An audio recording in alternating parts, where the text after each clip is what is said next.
No âmbito das nossas conversas na redação, em que olhamos para o Orçamento de Estado para 2025, que está neste momento em preparação, temos connosco o Rogério Fernandes Ferreira, fiscalista, advogado, ex-secretário de Estado dos Assuntos Fiscais. Muito obrigada por ter aceito o nosso convite. Obrigado, eu. E este Orçamento de Estado ficará marcado por dois temas de que se tem falado muito: o IRS jovem, a descida do IRC. Começamos pelo primeiro, que, como previsto pela proposta do Governo, representa uma grande mudança em relação ao regime em vigor até agora. É uma boa opção do seu ponto de vista ou não? É uma opção política. Aliás, estava no programa, digamos, da coligação que apoia este Governo. Portanto, eu diria que é uma proposta do Governo que é coerente com o seu programa eleitoral. Sem discutir a bondade e a necessidade, de facto, da descida dos impostos, e não apenas para os jovens, mas para a generalidade dos contribuintes que pagam IRC, que somos nós todos, ou a maior parte de nós. Eu sinceramente não gosto da medida, e não gosto da medida por duas razões. Em primeiro lugar, porque acho que a prioridade é uma descida transversal do IRC e não do IRS. E depois, por outro lado, porque ou politicamente se quer optar pelo IRS, o que do meu ponto de vista está errado, porque se devia concentrar essa redução no IRC, acho que essa medida suscita problemas de constitucionalidade. Acho mesmo a medida inconstitucional. Veremos o que farão os tribunais, porque efetivamente o princípio da igualdade, e se quiser da não discriminação, ou se quiser ainda da chamada igualdade horizontal, proíbe qualquer discriminação em função da igualdade. Não é. Mas neste momento já temos o IRS jovem já existe. Certo. A questão é que não pode haver discriminação em função deste tipo de critérios, porque a Constituição o proíbe no artigo 13 e depois dá alguns exemplos do tipo de discriminação que não pode existir. E depois, e porquê? Porque isto não pode ter não pode ser uma modificação estrutural. Isto devia estar nos benefícios fiscais e, mais do que isso, tem que ser justificado com base em objetivos extrafiscais. Portanto, falta esta justificação adicional e, se quiser, até esta localização formal, não na parte estrutural do IRS, e, portanto, vai-se suscitar naturalmente problemas de inconstitucionalidade. Já agora, um terceiro motivo. Não é através da fiscalidade ou através do IRS que se retém os jovens, os talentos do nosso país. Não é por aqui. É através, efetivamente, da economia e do aumento dos salários. Portanto, a fiscalidade não é efetivamente a panaceia que resolve todos os problemas do país, que resolve o problema do envelhecimento, que resolve o problema da maternidade ou que resolve o problema da deslocação dos jovens daqui para o estrangeiro. Portanto, andamos a focar-nos erradamente nas soluções que não são as mais adequadas para resolver os problemas estruturais que a economia portuguesa tem. Uhum. E em relação à generalidade das pessoas, o IRS devia baixar? Conforme eu lhe disse, eu acho que devíamos ter começado pelo IRC. Aliás, é curioso que o PSD, antes da sua proposta, sempre incidiu o seu foco na descida do IRC. O IRC é que está alto numa comparação internacional. Isso impede que as empresas venham para Portugal ou que as empresas se mantenham em Portugal. E, portanto, a prioridade devia ser essa. Por outro lado, apesar de termos algum excedente, devíamos aproveitá-lo este momento para o aumento, digamos, para a concentração, se quiserem, de empresas, até para a fusão das empresas. Portanto, preferia que os incentivos fiscais fossem focados nas empresas, focados na economia, antes de serem focados nas pessoas físicas. Uhum. Temos aí duas questões em relação ao IRC. Por um lado, uma descida transversal da taxa, certo, que é o que o Governo tem defendido. Por outro lado, incentivos, como falava há pouco. Na sua opinião, qual é que é o melhor foco a dar? A descida transversal ou... Obviamente o primeiro, não é? O primeiro, reparo, reparem, em termos orçamentais estamos a falar da mesma coisa, porque estamos a falar em despesa fiscal, que é a redução da receita, ou falarmos em despesa fiscal real. Eu sinceramente prefiro a despesa real, no sentido, em termos de equilíbrio é a mesma coisa, mas é mais facilmente verificável e controlada. Portanto, ao contrário do que normalmente se diz, o nosso foco não deviam ser os incentivos. Devia ser efetivamente uma redução gradual das taxas. Porque isso depois, nas comparações internacionais, tem importância, não é? Tem importância, porque é aquilo que é visível do ponto de vista dos investidores internacionais. Claro, mas aí também há aquele argumento de que, baixando a taxa, se está a privilegiar as empresas maiores, as grandes, que são aquelas que pagam mais imposto, ou que pagam imposto, porque há muitas mais abaixo que não pagam sequer nada, não é? Portanto, não beneficiam nada com a descida da taxa. Pois, a questão é que, mais uma vez, a nossa economia está baseada em pequenas e médias empresas e o foco dos últimos anos tem sido a proteção das pequenas e médias empresas. Ora, nós queremos empresas maiores do que empresas pequenas. Portanto, mais uma vez, o foco não devia ser... Eu sou muito mais adepto de um choque salarial que implique, e de medidas, se quiserem, de incentivo à concentração das empresas. Nós precisamos de aumentar, ou seja, de diminuir as pequenas e médias empresas e de aumentar as grandes. Para aqui que a fiscalidade pode efetivamente ajudar. Em relação uma outra medida que está em cima da mesa, que tem a ver com as tributações autónomas, a redução das tributações autónomas, e que é, enfim, há muito pedida pelas empresas. Essa aí já abrangerá todas, não é? Certo. Portanto, as pequenas empresas também beneficiarão com ela. É um caminho também.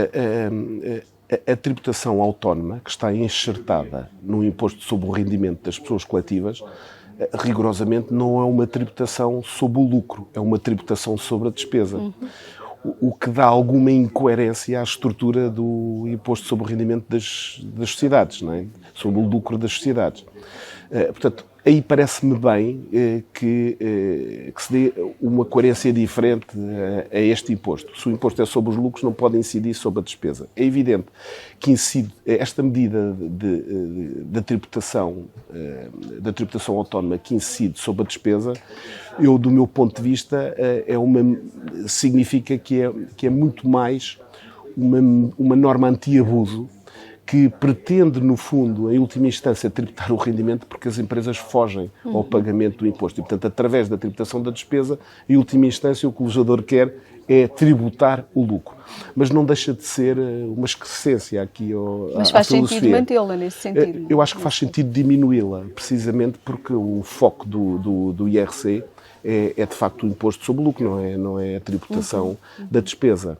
Portanto, faz sentido, digamos, ir a diminuir, porventura, começar pela tributação autónoma, porque é transversal também, e principalmente diminuir a taxa nominal do IRC.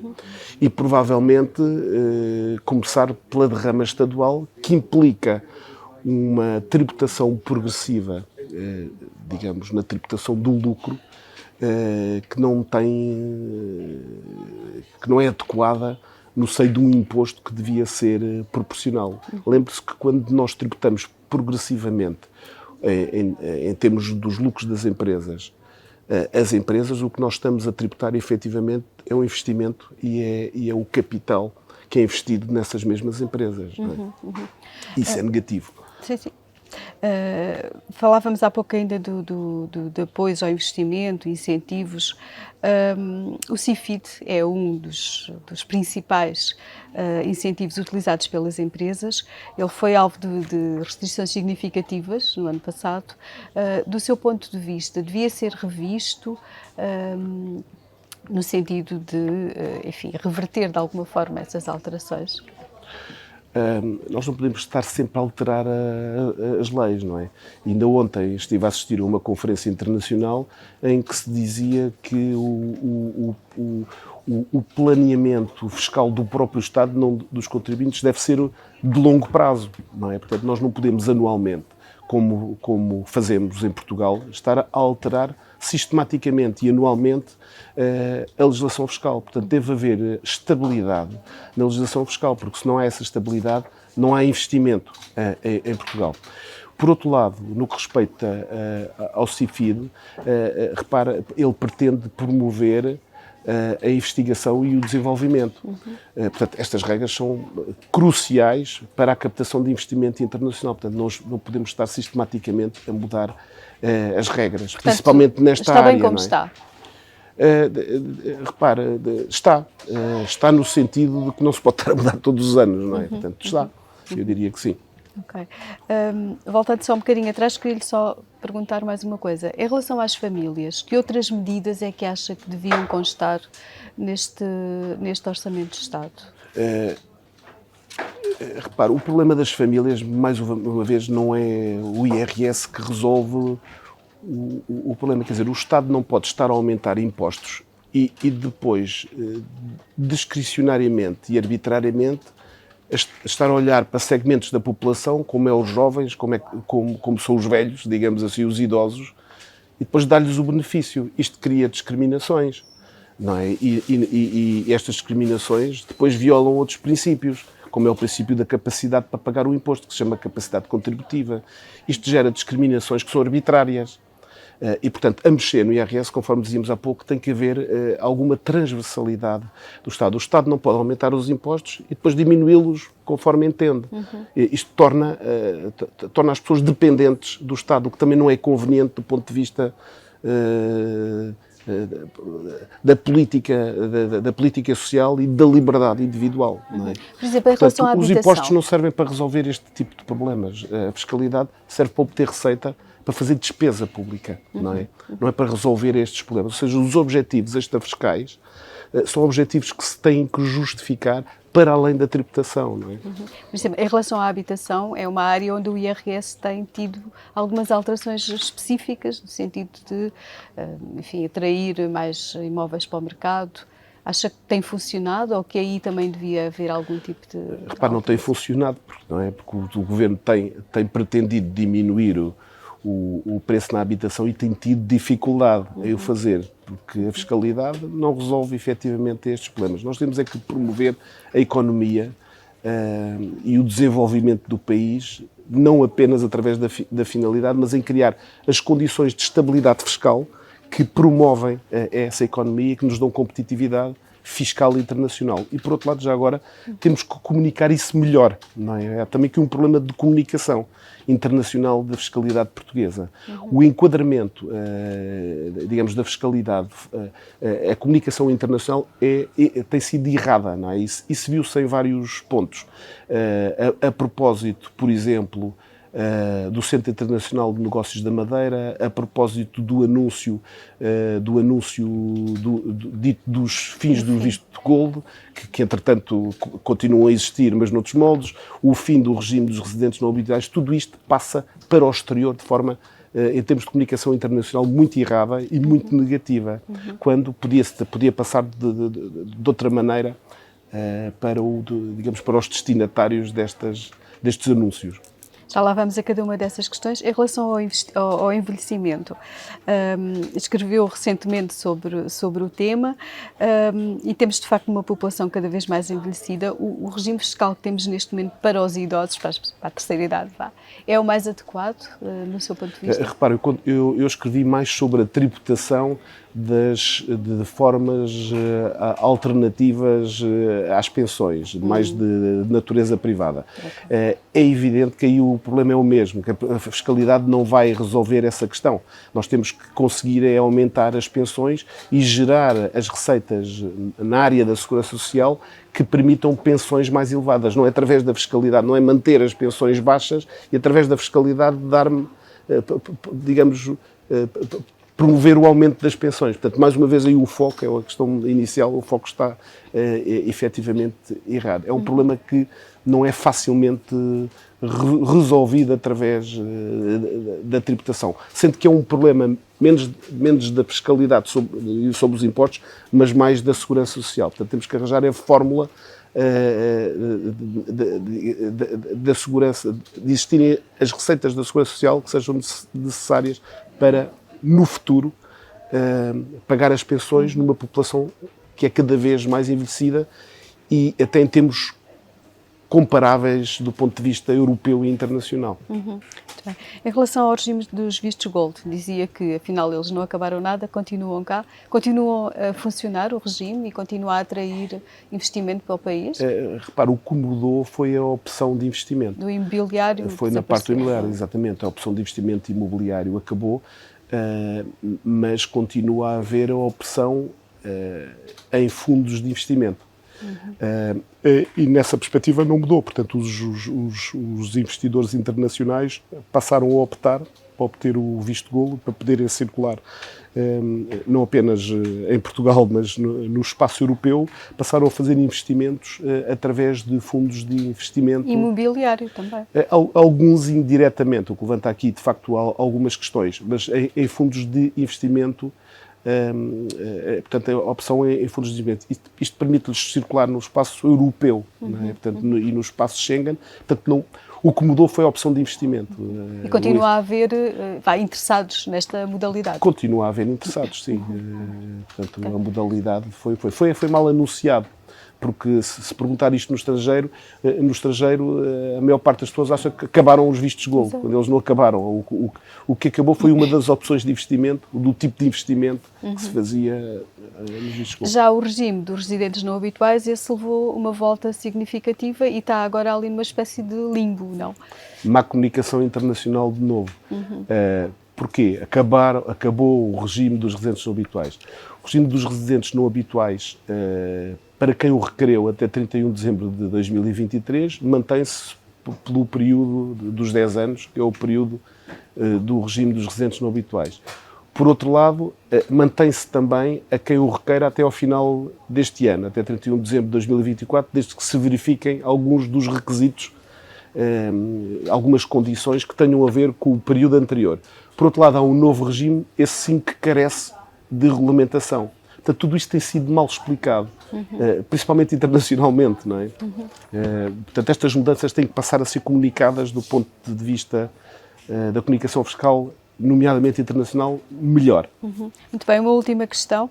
O Rogério presida a Comissão para a Revisão do Processo e Procedimento Tributário e Garantias dos Contribuintes e está diretamente relacionado com a Justiça Fiscal. O que é preciso mudar nessa área? Enfim, que grande problema é que temos em mão neste momento?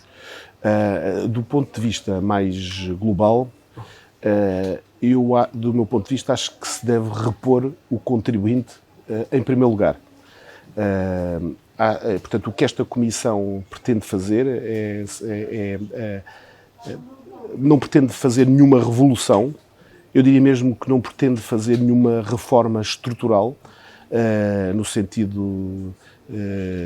nesse sentido, portanto, de revolução e de mudança do sistema tal como ele existe, mas pretende efetivamente aperfeiçoá-lo. O mandato é relativamente curto, mas pretende dar alguma celeridade à justiça tributária e fazer alguns aperfeiçoamentos que se justificam. Esta comissão é composta por pessoas de diversas origens, diversos operadores nesta área, além de contribuintes, além dos contribuintes, e, portanto, pretende tornar a justiça tributária mais simples e mais célere. Mas o que é que significa pôr o foco nos contribuintes? Porque o foco nos contribuintes é dar-lhes, é promover as garantias dos mesmos, não é? A legislação está relativamente concentrada, mas os meios de defesa estão, de alguma forma, desarticulados. Quer em termos de meios de defesa propriamente ditos, quer em termos de prazos. Portanto, nós pretendemos melhorar o Código de Procedimento e de Processo Tributário, a Lei Geral Tributária, o regime jurídico da arbitragem tributária. Portanto, pretendemos aperfeiçoar, se quiser, os meios de reação que o contribuinte tem ao dispor para reagir contra num contexto em que a justiça fiscal é de facto difícil, não é? Ou melhor, funciona de uma forma difícil. Acho que funciona relativamente bem, mas pode ser aperfeiçoada. É o que esta comissão Lenta. pretende é manter. Isso é uma questão geral, não é? Torná-la de facto mais célere e mais fácil de aplicar. Portanto, basta isso para que o contribuinte seja posto em primeiro lugar, não é? Ok. Muito obrigada pela Nada, sua muito gosto. Muito obrigado colaboração. também pelo convite.